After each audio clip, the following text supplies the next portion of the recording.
Hello, and welcome to Big Sound Small Town. I'm your host, Sandy Carlton. The small towns and communities of Cleveland County, North Carolina have long been a hotbed of music in all its many forms. Several Cleveland County musicians have found commercial success and critical acclaim in the music industry.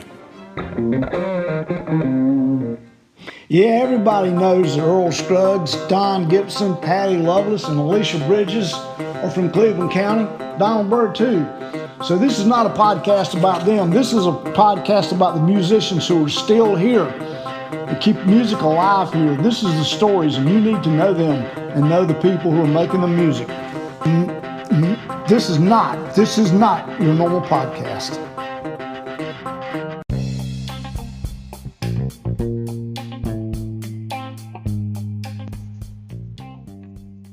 My guests for this show, Brian Edmonson and Tommy Brooks, are so intertwined musically that it just seemed right to tell their story together.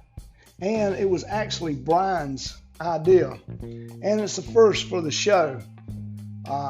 Two fabulous musicians sharing their music and their story. Give it a listen.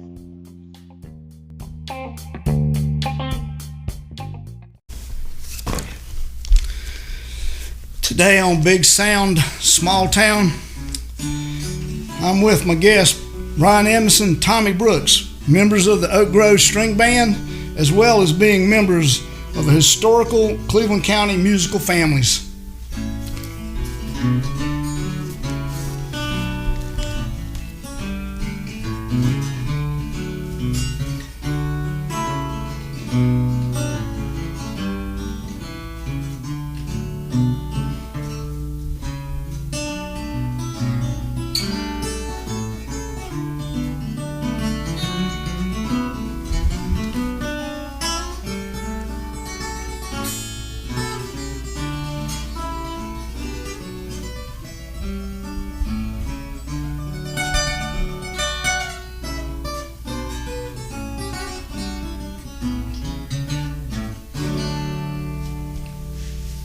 That's just a little touch of their music. They'll tell you how to get in touch with a lot of their music before this is over with. All right, guys, you both come from legendary and historic Cleveland County musical families. Where would you like to begin? Yeah.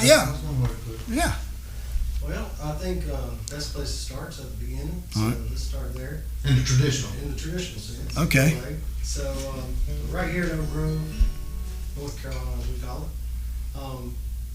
I was born in 75. What year were you born? 72. 72. So that was right in the prime thick of the bluegrass history that comes from our family. So my dad, Jerry Edmonson, was a member of Bluegrass Tar Heels, and as I grew up and as I met Tommy at a very, very young age, it was both of them, heavy influence on our lives and the community, because I don't remember doing anything other than going to bluegrass festivals and just sitting in the yard picking and having folks stop by, and the whole focus of our childhood was, learning that music. So it's funny, the guitar that I played was my granddad's guitar, and it sat in the closet. And when I was about 12 years old, I wanted to play it. And my dad, he plays a little bit, and he said, well, when you can tune it, you can have it.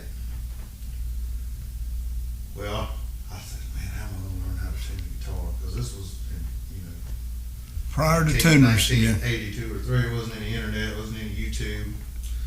And I would go play with Brian's older brother, Steve, and I just happened to walk in the house when he was teaching. Jerry was teaching Brian's older two brothers how to tune the guitar. And I sat there and I watched him teach Steve to tune one, and I watched him teach Terry to tune one. And I went home, and I've had this been my acoustic guitar ever since, because I could tune one. But that was my introduction into actually playing music, was just being at their house and watching Jerry teach his four boys music, And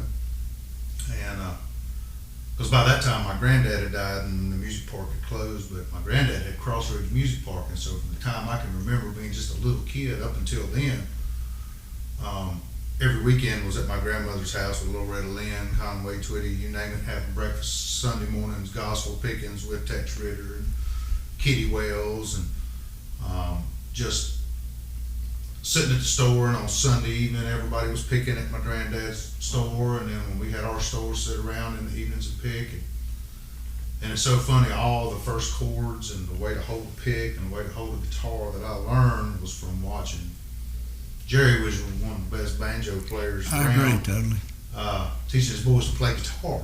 So he'd have some accompaniment. Right.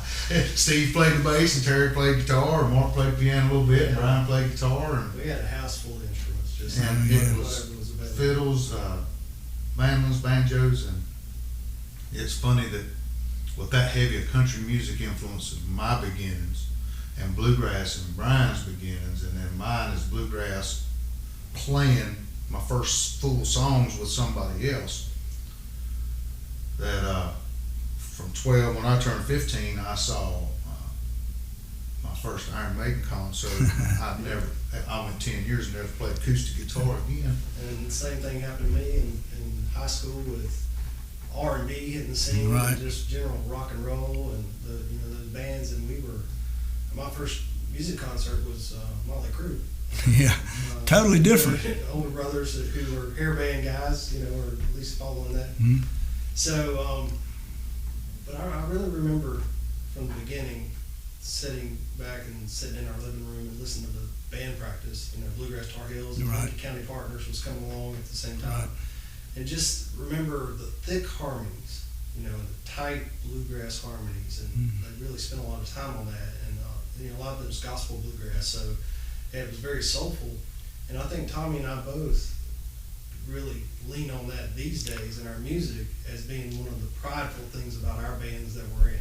Well, that is one of the things that you guys do good. And you want to expand on how y'all learn to do that? I mean, you don't wake up, most of us, and can sing harmony together well without drifting. I'll tell you how I first started singing harmony was I was playing in a southern rock band. I was playing bass in a southern rock band, and we were learning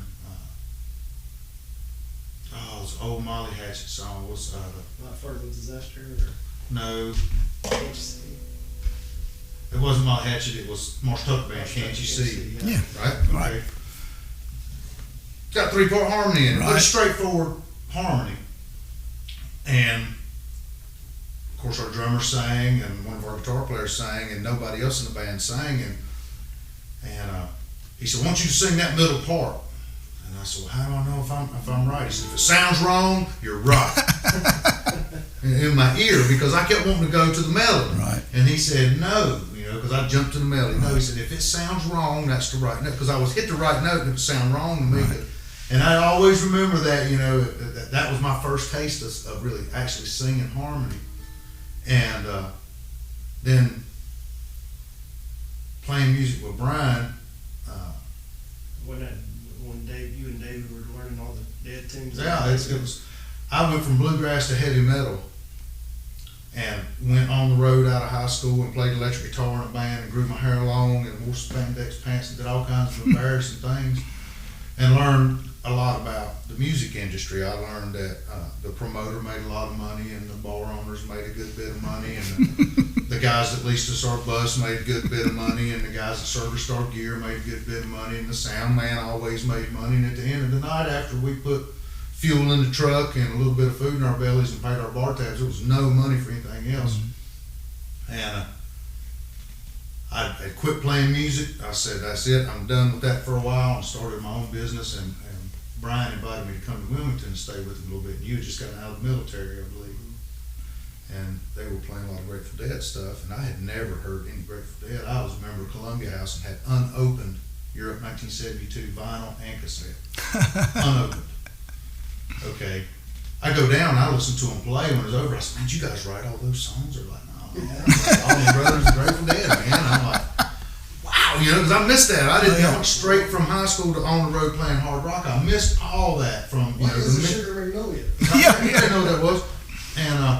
And so I came home and having just a little bit of guitar that I had been playing, because I played drums in that heavy metal band, was all heavy metal chords, rock and roll chords, minors, diminished, augmented scales. These, you know, nothing in a major progression or any kind of happy.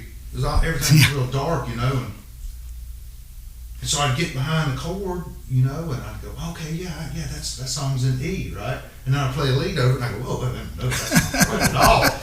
That's not right. None of those notes were there. Until I learned how to play in front of the notes, and that's what really, having that challenge, and well, that's exactly what it did, because like I said, when I opened up Europe '72, well, that's just a bunch of old country tunes, and I knew all those Marty Robbins tunes and heard them all, you know, and me and David Robbins was singing those harmonies, and then when Brian came around, Put the 3 in there. the third part in. And Well, you guys sang in acapella. yeah, I sang in in school? chorus and stuff in school, but you know, also, you know, you mentioned, you know, you just don't wake up and Right. are able to do that. But most people don't lay in their living room floor and listen to Luther Channeling and That's true. Eddie Setzer and, you know, everybody sing harmony, Tom Killian. Right. And actually listen to people say, you sing this part, you're on, So I'm sneaky. Right. Those notes. I'm 5 years old and sneaky. Yeah. Ooh, what's that? How'd you bend that? You know? Oh yeah. And then we had a piano there, so I tried to match Match those hear harmony those notes. harmonies with Yeah. the piano, and it became very linear to me, and just you know, something that if I'm going to have a good song, I'd like to hear some harmony. Yeah. You know, something, you know, whether it's subtle or just you know, augmented, like some of those Grateful Dead melodies are. Would I be putting y'all out to get y'all to sing something with 2 parts right here? Yeah, we'll have to work something out. What do you want to play? We'll just do Old Carolina. Yeah, that's a good one. That, We'll go ahead and do. What, an A?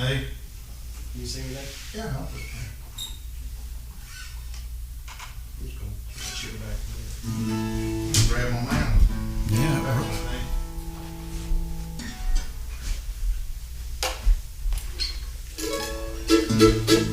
Huh?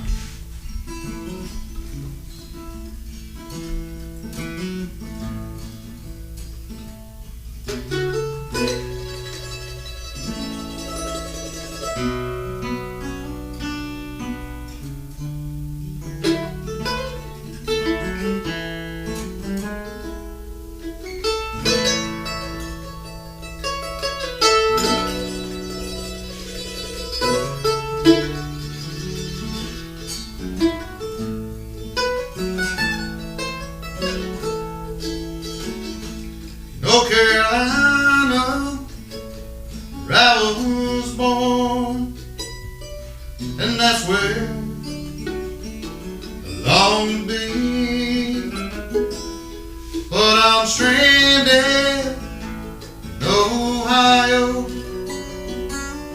cold and hungry, nothing to miss my mama, miss my pop, miss my face, oh blue house, miss my Judy, sweet tender loving, miss that little Carolina town. I was foolish to go and leave her. I had roaming on my mind. If I ever get out of this city, good old Carolina, I'll be fine. I left Judy while she was crying, tears like rain pouring down. Miss my Judy, sweet tender love, miss that little Carolina town. I was foolish to go and leave her. I had roaming on my mind.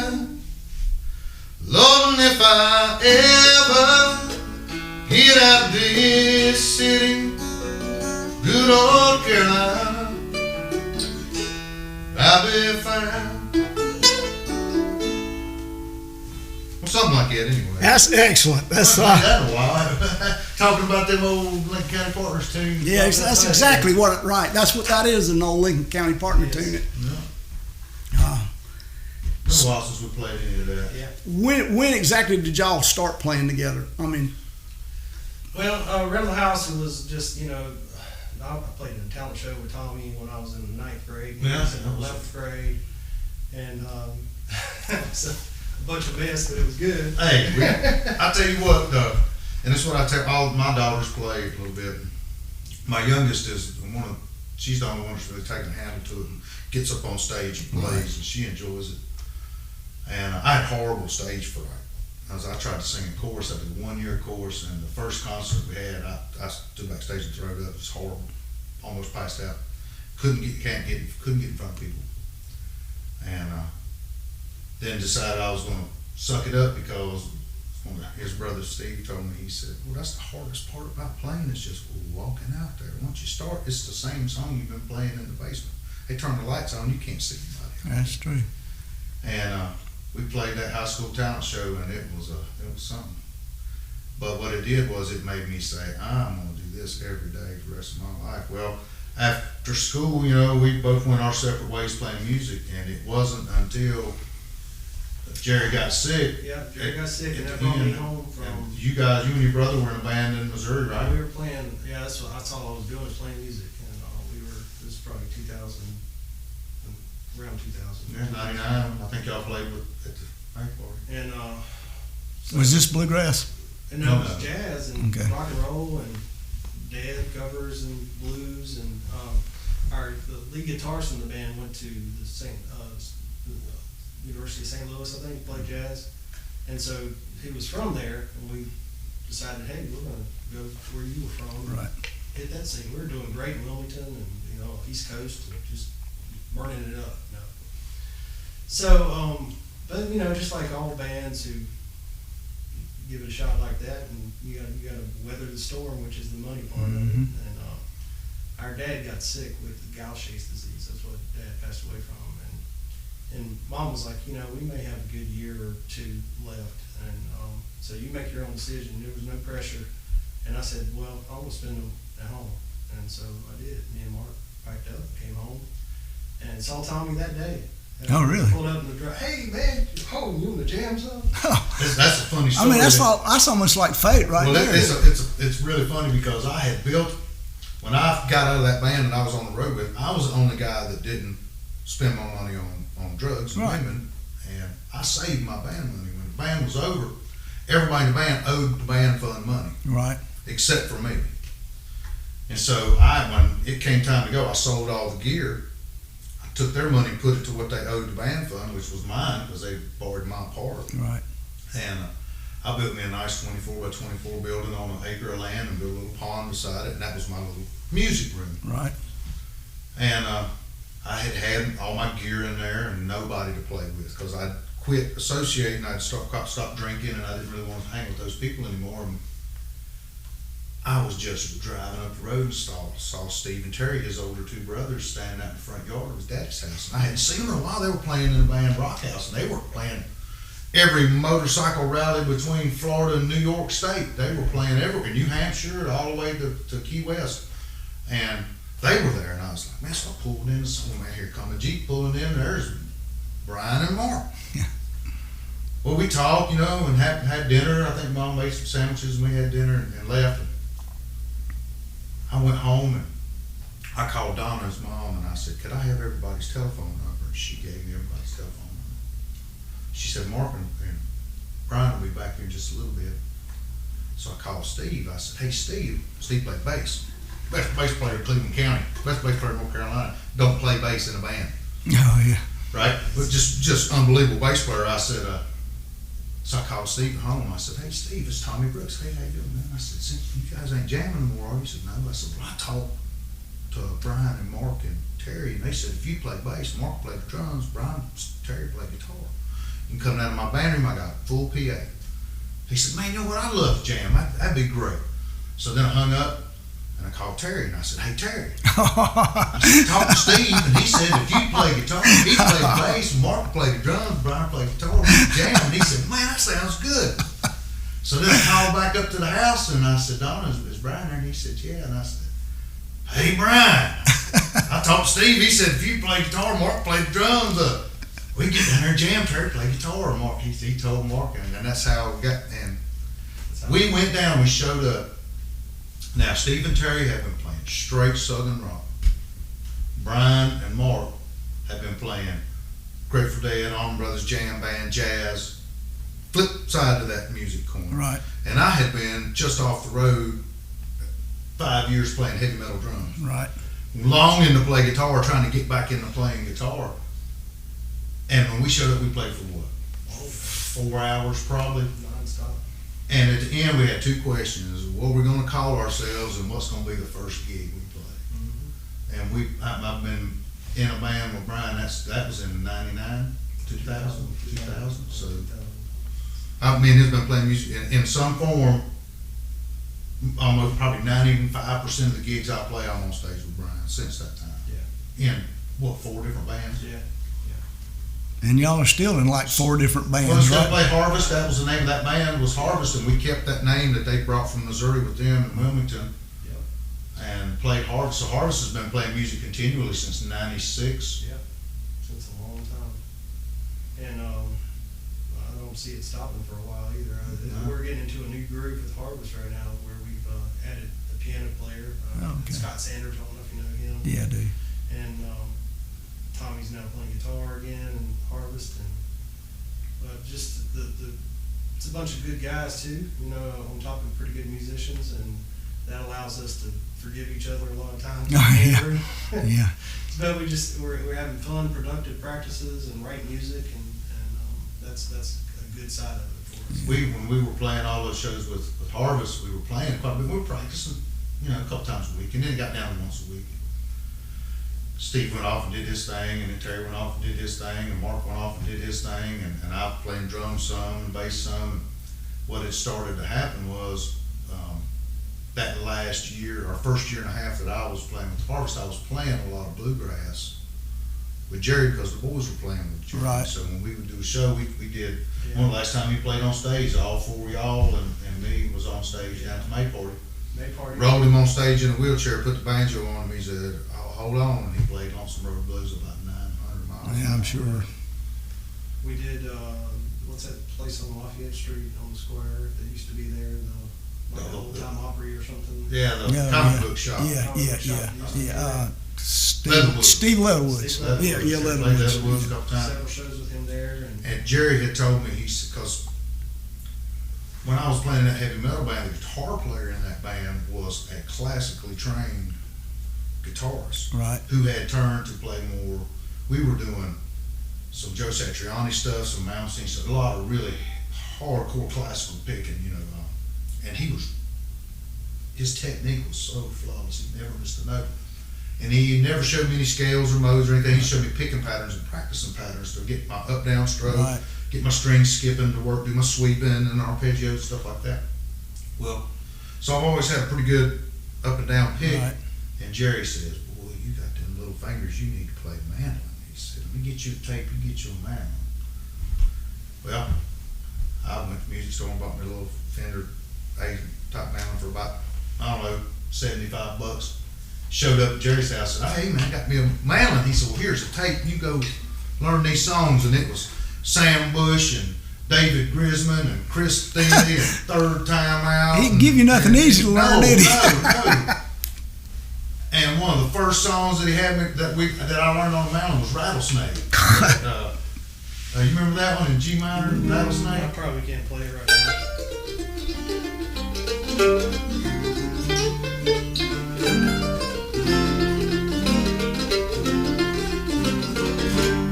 Yeah, playing that, and that's what really got me to play mandolin.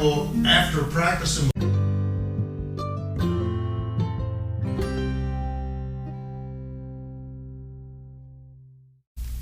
Well, before every practice and after every practice, Brian brings his daddy's banjo down there, and I played the mandolin, and we played bluegrass. Oh, yeah. And we got where we was playing a little bit of acoustic music, and was, I said, well, it's pretty cool. We go out and play it some. Dave was playing with us, so we were doing some Old Crow Medicine show when we did Wagon Wheel, which has been done to the 19th, Oh yeah. But we did a little version. I played mandolin on it. We sang some harmony, and it was pretty good because we did a little bit of Old Crow. And when Dave was singing, he said, "Born to be a fiddler in the Oak Grove String Band." It just come out of his mouth. And so I said, well, that's what we'll call the acoustic bands, Oak Grove String Band, because really that's what we were. We were Oak Grove string players. And that's really where the bluegrass, for me and Brian, some of the really, other than playing with his dad, bluegrass shows that we played. Which we played bluegrass at Dad's funeral. Sure did. Tommy played mandolin, and I played his banjo. Uh-huh. I feel like that sounded so daggone good that day that we were like, Golly. yeah, let's do that again. Yeah, we did. Yeah, that's it was. Even when he was laying there in the casket, he had brought us together to play music. Yeah. And we had, that was, the music's what brought us together. And so it just, for me, I was sitting in the woods watching my daughters play and sing, and I thought, yeah, it's gonna be all right. Do better. I feel good. Brian's boy been on stage playing trumpet with him. And, Well, I do notice, one of the things I do notice is the two of you guys are about the most passionate singers. I mean, I can tell when y'all sing, you feel the song, feel the music, and that it's genuine, which appreciate that. that doesn't come across a lot with a lot of people, but I can tell that you guys are totally about the music. We are. So what do you have going on? What happens from here? Well, from here, we're planning on playing music as much as possible. I know that's true. It's funny, I worked for myself my whole life and have always had to put my business first, before everything else. And now I'm at the point in my life where my kids work the store every day, and I got all three of my daughters work for me. My son-in-law, got a couple of employees, been with me 15 years, and I'm spending more and more time playing music. Because I always have dedicated a little bit of time every day. I remember watching it was actually VHS tape of David Grisman, and they were talking about how he keeps his chops up, and he says, I practice 3 hours a day. So if I don't play 3 hours a day, I lose a little something. If I practice 3 hours a day, I stay the same. If I want to learn something else, I'll practice more than 3 hours a day. And so I sat down on the mandolin, and instead of learning Bill Monroe tunes and stuff like that, Ralph Stanley tunes, I grabbed a Bach book and got into Thiele and Mike Marshall and those guys, and really tried to learn some music on the mandolin, because I knew that would pay dividends in the bluegrass stuff. Because we're not really a bluegrass band. We didn't call it Oak Grove Bluegrass Band for True, reason. yeah. And We'll sprinkle some good old traditional bluegrass songs in there just to make the old bluegrass fans. But like we say, if you're a bluegrass fan, you come hear us, we'll change your mind on it. I gotcha. And that's pretty good too. That did not cross my mind, but you're right. And that does fit exactly what you do instead of being a traditional bluegrass band. Yep. We do bluegrass instrumentation, but good music is good music is good music. It is. Okay. No problem There's with good that. rock and roll songs. There's good pop songs. There's good R&B songs. There's great soul songs. There's good bluegrass. There's good country. Well, there ain't been any good country in a long time, but I love it. Well, I think we'll probably all agree with that. But the performance aspect, the spontaneity, the musicianship, for me, like my oldest daughter, she hates jazz. So I'll make a point to play jazz every time she's around. Because I'll never forget my daddy driving down the road listening to the Everly Brothers. Her Grandpa Jones. That's another funny, but the Everly Brothers were playing, and I got my head hanging out the window of the truck, just shaking my head. Couldn't believe how horrible I did when I put up that. And my dad's just over cranking it up as much as that one little speaker in that old C10 truck could go, And as soon as the song finished, the DJ came on and said, Magic 96.1. If your kids don't like it, it's got to be good.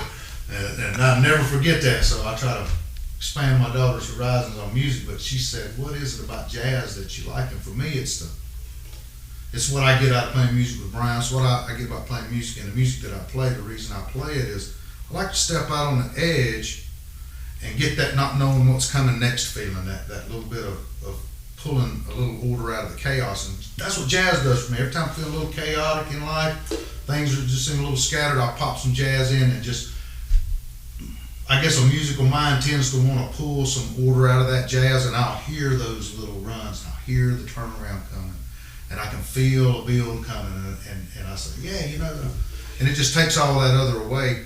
And I play drums in a band some, I play guitar in the band some, I play mandolin in a band some, and actually I played bass with Harvest a few months ago.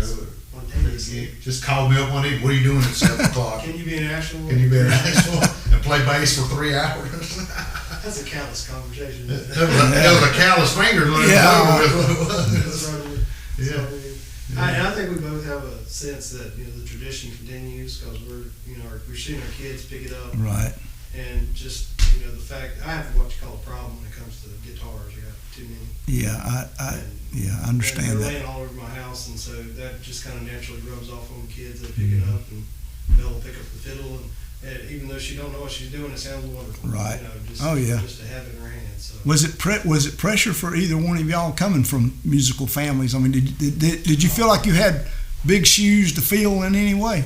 No, well, and my older brothers, yeah. I mean, that was a lot. That was for me. It was what kept me at home practicing was just how good they were. Yeah. Steve and Terry were. Just how good, not only them, but just like, I mean, when I say I'd go up and sit and watch them play music on Sunday, I'm going up and watching Earl Scruggs sit down and play banjo with Jerry. Yeah. I was listening to Tex Ritter sing Old West country songs. I mean, listening to Loretta Lynn and Conway Twitty sing gospel harmony on. I was just so glad, and I didn't realize it at the time, and that was top shelf music that I was listening to. I guess that's why my grandmother shook her head all the time. She tolerated it because she knew it was music, and she figured it'd come around again.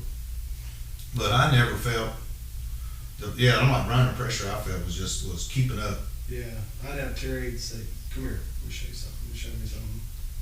And look what I showed Brian, and then Steve was like, "Hey, come here." Oh, that's actually really cool. It was really the benefits of a friendly competition. I agree. Back and forth, and I took some classical guitar lessons early on, just wanting to be different. Yeah. It's kind of weird how it happened. My mom bought me the first guitar at Oak Grove Fire Station. It was a Buck Owens guitar, red, white, and blue. Yeah. Harold played that guitar at the town show in elementary school. Yeah, that's right. Red, white, and blue guitar. Yeah, I remember it. He played Ghost Riders in the Sky, and I remember that. The first song I played was Little Brown Jug, if I remember right. My mom showed me the chords to that. Oh, really? I guess that's kind of how it was. Dad was such a iconic banjo player. Yeah. I guess is the best way to put it. That the first time I wanted to do it, I didn't go to him first. I said, "Hey, Mom, can you show me how to do this?" Yeah, I can understand that. Yeah, I can. She did, and then I showed him, and then when you see the pride in the return from your siblings. It's funny when I got the guitar and I brought it down out of the closet and I tuned it. And that's when he said, "Well, I guess it's yours," because I reminded him of the story he told me about that if I could tune it, I could play it. And he said, "Well, I'm going to show you. First song you need to learn on guitar." And he showed me. Oh, yeah, House of the Rising Sun. Right? Well, I didn't realize it, and he showed me that. Okay, well, I learned to play it. I practiced it and learned to play it. When I learned to play it, he said, "That song will pay you dividends." And that was the only thing he ever showed me on guitar. But I never realized was it had sweeping, it had cross picking, it had hammer-ons and pull-offs. Lots of chords, too, from the beginning. Right, all the good chords, A, B, C, D, E, F, and G, so they're all in there. And when I got where I could play that, he said, "Now I'm going to show you something to pick." and he showed me the. Oh yeah. Secret agent man. Well, what that did was it got me an up and down pick and stroke. That's a hammer on. True. And then pull offs. And those two songs were the first songs I showed all my girls because it gave them something that you just don't get from what I was. Oh yeah.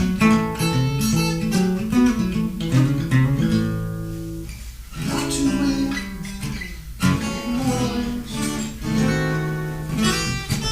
It prepared me to play other stuff. Right. Yeah. That's. And looking forward to playing. We do an annual thing every year for Life Enrichment Center, which is an adult daycare center, and they take care of people with Alzheimer's. Yeah, I'm afraid that might be me at some point. I'm glad y'all are doing Take that. good care of you. My wife and kids say I volunteer for them because they're saving me a room. Yeah. I'm going ahead and paying for it up front.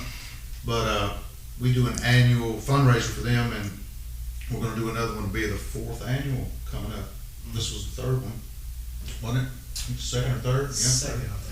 So we did one with Ashley. Yeah, and this was the second one, so it'll be the 3rd annual coming up. And we do that at the Don Gibson Theater. And going to be playing a Come Here North Carolina concert coming up. I'm not sure the date on that. That's right. There's a new North Carolina here in North Carolina. Come Here North Carolina. If people want to find you guys where you're playing, Facebook, that's the way. Facebook Oak Grove is Spring the one. Band and Harvest, the official Harvest. Yeah, official harvest. And Official Harvest on Facebook and Oak Grove String Band on Facebook. And also want to give Scott Moss and $100 Handshakes a shout out. Shout. Yep. I agree. Great local band. I agree that Great they are. local singer-songwriter. Yep. And I'm blessed to be playing music with him quite a bit. And That's good. in a couple of iterations. Right. He sings in Oak Grove String Band with me and Brian. And it's funny, you talk about singing the harmonies. He'd been a lead vocalist for 15 Right. years, but he never sang harmony. And we sat down and we're learning harmonies and him having to pick a spot Right. and stay with that spot and learning to hear those harmonies. I could see it clicking with him, and you can tell a musician, you show him something once, and you can tell next time you heard it that added to their trick book. And his other band he plays in, they come back and said, "What have you been doing? You sound a lot better lately. What you been doing?" He's I'm just singing with Brian and Tommy. That's what we've been doing. Well, that's the truth because he told me that exact same story. He said, "I can't." He told me that. I'd make me smile mirror. He said, First time I heard him sing, I said, "I'm gonna play music with that dude." He told me. He said, I came to music late, and he said, I could sing okay, but Oak Grove String Band, that's where I learned to sing harmony. He said, I really didn't know first thing, and they taught me so much. So he gave you guys credit for that. He sure opened up a lot of different musical avenues for me too. yeah. First time I heard him play, I said, I'm gonna play some music with that Yeah. kid. And it took me a while, but I finally weasel. I'm like Brian, I'm sneaky. I weasel my way in there. I hear through the grapevine, there's a bass player not showing up for a game. I'm gonna show up. Hey man, I got my bass in the car. To get on his Instagram and follow what's coming and going. Set some spikes out. Yeah. Invite him to a gig so they won't book a show. That's a good one. Where you can get to play. Oh yeah. Well, he's a busy guy too. I mean, he's got a lot going on But, too. and I'll tell you that, like around here, they're finally starting to have some places where local musicians can play. I know how Brian felt. He felt the same way I did when I was starting out. I couldn't play music in Cleveland County. You couldn't. I was playing all up and down the East Coast for Southern Entertainment. Brian was playing all over. Steve and Terry were traveling because if you wanted to play shows for crowds, that's where you had to go. I agree. And since when my granddad died, they closed the music part. Right. How promoters are promoters, it takes a special kind of Yeah, it love life does. to be a promoter. Yeah, I kind of But understand that. when my granddad died, he had 6 months with shows booked for the Crossroads Music Park. All country and bluegrass. Right. That's what it was. And the promoter found a different entertainment group, paid him a little more money for the show. Right. He had a venue for 2,500 people with concessions and camping for 1,000. And the very last show was George Clinton and Parliament Funkadelic. And after Really? that show, my grandmother said, that's it. She locked the gates, turned the lights off, pulled the meter, turned the water off, and there was never another show across the music park. And that did my grandmother in. I'm sure it did. And it left an indelible mark on a lot of people, though, because I still have people come up to me in my business and say, I came to shows when I was a little kid at your granddad's music park. And I've spent the last 10 years working a little here and there to get that venue back up and running, and hopefully in the next 5 or 10 years we'll start having Oak Grove music festivals at the That'd be Crossroads good. Music Park again, because in talking to my grandmother about the reason my granddad built that music park was he was a musician and he played every day. And when they worked on the road construction, he brought his guitar, and that's how he earned extra money. And when he was at the point where he could build that and had built the relationships in the music industry to get bands to come to play, she said it never made a dime of profit. It always paid his bills, but it never made any profit. But all your granddad wanted was to be able to get up on stage with Tex Ritter and play guitar. Ain't nothing And wrong get with up that. on stage with Conway Twitty and play and sing. And a lot of people didn't know my granddad could play or sing. Not in Oak Grove, because he's like me and Brian, he went off and played. Yeah. He didn't play here, He built his business, he worked here, but he didn't play. And they had a fundraiser for the Shriners Hospital for children out there. And this one memories I have of my granddad, they had a womanless beauty pageant. And when that was over, somebody bid $100 to hear Tom Brooks sing a song, because he'd been out there cutting up on stage. And he came out in a yellow dress with a hat. I got a picture of him in there with a guitar. And he played an Orchid for a Rose. And they were a dry eye I bet. place, because he could wail. Just let that song run. Oh, and then the way that amphitheater was built, I mean, it was acoustically tuned. He knew what he was doing. And so that, I'm looking forward to that. That's my goal in my musical future, is to play music with as many fine musicians as I can, and I think try to memorialize that some way for my children, because like I've got this book here of all these things. My grandmother, she took pictures and made recordings, and all that now is gone. But just what's in that book's all that's left. And I hope to leave a little more for my kids. I hope I can see where both of y'all get to play about anywhere you want to, with about anyone you want to. That it's real talent, that you guys have, and that's a real blessing. That's what it is. It is a blessing. It is. I mean, sometimes it's a curse. I'll be truthful. We all know it. You'll get to be my age and still playing, and it's like, yeah, I'm old, but it's part of it. My biggest fear in life is that I die and my wife sells all my instruments for what I told her I paid. Oh yeah, yeah, exactly. You know what I mean? Don't take them to the pawn shop, baby. You call Brian or something. Oh yeah. Can you guys take me out with something? Y'all want to take me out with something?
All right, I want to thank you guys for letting me come here today. This has been a lot of fun for me. I can't wait for Cleveland County and hopefully more parts of the world to hear your story. Thank you so much, man. Appreciate All right. you being here. Thank y'all.